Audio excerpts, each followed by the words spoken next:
All right, guys, we are back for episode 14 of What Not to Do. I'm Eric Lloyd. I'm owner of Oregon Risk Management Solutions. We watch workplace fails, accidents, safety mishaps. We laugh at some of the goings-ons, and we talk about what we can learn from it, what we can change from it, how it might apply to us.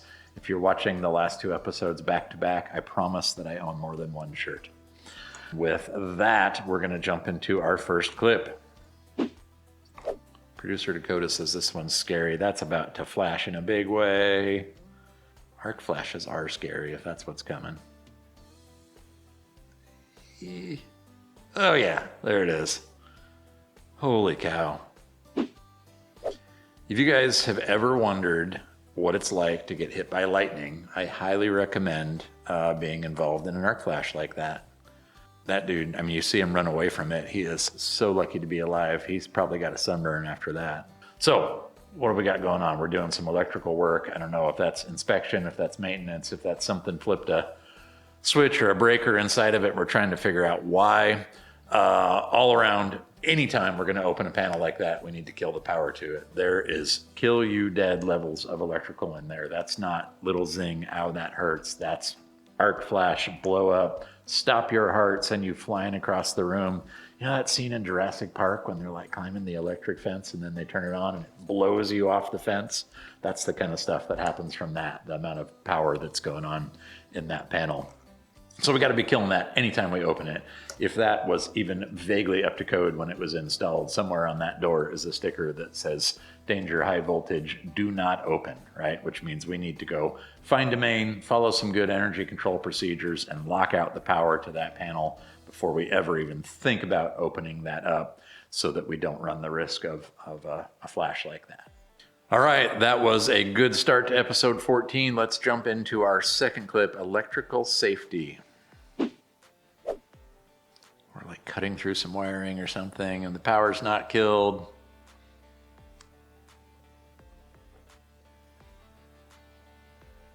Ooh. We thought we were doing a little bit of handyman work or some repair work, and we assumed that the power was off.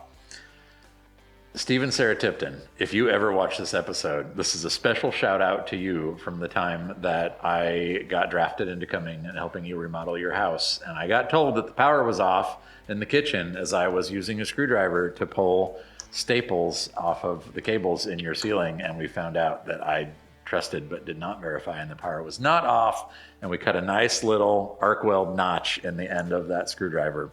I've been in that exact situation. That was not a lot of fun. And just like he did, I darn near fell off of the ladder while I was doing it. Ladies and gentlemen, this was before I was a safety professional, so don't throw too much shade at me for it. But I can relate because almost certainly somebody said, oh yeah, I killed the power, it's cool. And maybe we didn't have our breakers labeled very good. Or maybe we misunderstood which circuit that was on, or maybe we flipped the wrong one by accident, or somebody else came along and flipped it back on. Trust but verify, lockout, tag out, right? If we're gonna be doing anything with electrical like that, I'm gonna go find the breaker, I'm gonna flip it, I'm gonna put a lock on it, and then if I'm really taking an abundance of caution, I'm gonna take a power tester and come up to that circuit and confirm, verify that it's all right and there is no juice in that thing before we chomp into it with our cutters there and get a nice little surprise. You know, producer Dakota just pointed out that the way he's standing back like that, he might have known there was still some juice in that. He's kind of doing the safety squint. He says, oh God, this is gonna hurt. But at least I got rubber grips on my side cutters, right? I don't know. It might have gone that way. All right, clip number 3. Handling red hot metal on bone crunching machinery. What could go wrong? Bone crunching machinery. Holy cow. Let's see what's going on next to him back there. It's like a giant eel of death.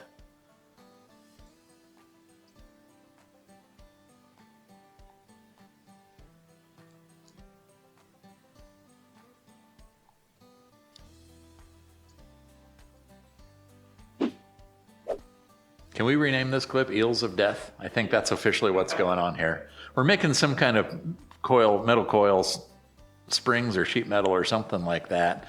But oh my gosh, we are heavily exposed to that. You know, a safety nerd concept that we talk about a fair amount is like the pyramid of controls or the hierarchy of controls, and we use the most effective way to protect ourselves from hazards that we can.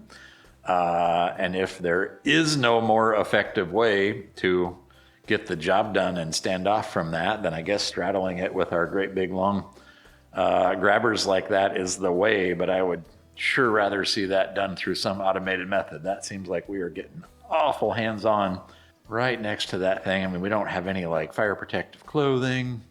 We got a face mask, so there's that. Yeah, he got lucky, and you can tell he's confident with it. He's done that so long. I've worked here for weeks, months, years, never had a problem until the time that we do. You know, the Eel of Death is the attention-grabbing portion of this, but producer Dakota points out very, very rightly that there's a major entanglement point as he's stepping over the top of it there as well. Even if there wasn't a safer way to handle said Eel of Death, he's getting really close to that entanglement point right there. And there's absolutely no reason we couldn't put a guard or cover over that. You know, based on the subtitles on the video, I'm going to say this comes from overseas, and we've got some different sets of standards. But if that was in a U.S. factory that was subject to OSHA code, we would absolutely need to have that guarded. Because look how fast the Eel of Death in the background is going there. That thing's really ripping. You get your pant leg caught in that, you're not going to be able to do a thing about it, are you? Producer Dakota and I decided we're going to form a band called Eels of Death. All right, clip number 4. Found this on a job site I was working on. Sweet. We got some rope, and we got some C-clamps, and we got some ratchet straps to hold up. Oh yeah, to hold up a great big, like several thousand-pound winch. That's cool. I mean, I don't see any problem in here at all. Those ratchets, you know, the toe straps there are certainly rated for at least, you know, a few hundred pounds, and we got to come along, and that C-clamp is really what ties it all together there. The tack welded eye bolts, major points for creativity. I feel like this is something that I would find in some of, and I say this with all the love and respect in the world, but in some of my really creative farm shops where they just have a problem and they need to solve it, and they go about it in any way they can. And yeah, let's tie together what we've got. Seems like a really good idea until it's not, because what are those straps actually rated for? We don't know. What are the what's the rope that's in the mix there actually rated for? We don't know. What's it rated for after it sits there for a few years and rubs against the edge of the metal and starts getting frayed? We don't know. How well of a job did we do tacking those eye bolts onto it to make some little channels for it? Who knows? I have a really succinct piece of advice, which is we should not do that. All right, that was clip number 4, and now we've got number 5, our final clip for episode 14. It's not that far to the ground. From the Sweaty Palms Reddit. It's not that far to the ground, it's fine. 10, 20, 30, 40, we're only like 50 feet up in the air. It's fine. He's just walking his way up with him. Is he gonna climb to the next level? Come on. Yeah, there it is. Yes, this is making my palms sweaty. This is from an aptly named Reddit group. That's awesome. What's he gonna do when he gets to the top? He doesn't have anything with him. How's he getting anything up there to do the job? I don't know. This is just like hardcore parkour. I don't know what we're trying to accomplish here other than just show off. He's got gloves. He did his PPE assessment. He's got gloves on. Once again, I would say a really sound piece of advice is we should not do that. We should have planking at each level. We should have ladders to get to each level. We should have, hear me out, this crazy thing like railings on the sides, because we are decidedly over any threshold where fall protection becomes required.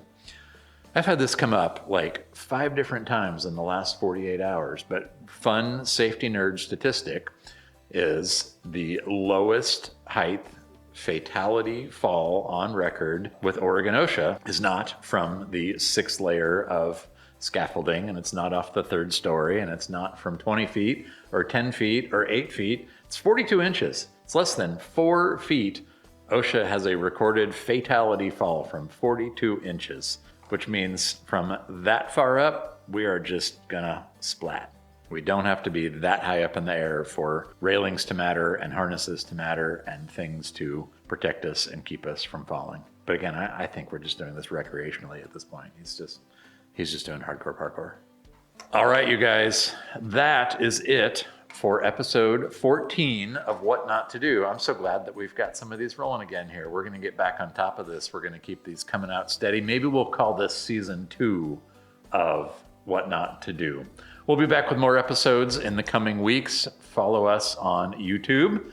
If you want to check any of our earlier episodes, we're going to have them linked in the show notes, so you can find them there as well. If you haven't already, check out our website, OregonRMS.com. It's got lots of information about the various services that we offer, from safety consultation, training, certifications, the safety supplies that we sell, fire extinguishers, trauma kits, AEDs, trying to be one-stop shopping for all your safety needs. So check out our website. If you're enjoying what we're doing, like our episodes, follow our channel, share them with your friends, share them on social media. If you got ideas for clips or episodes or themes, send them our way. And we will see you next time for another episode of What Not to Do.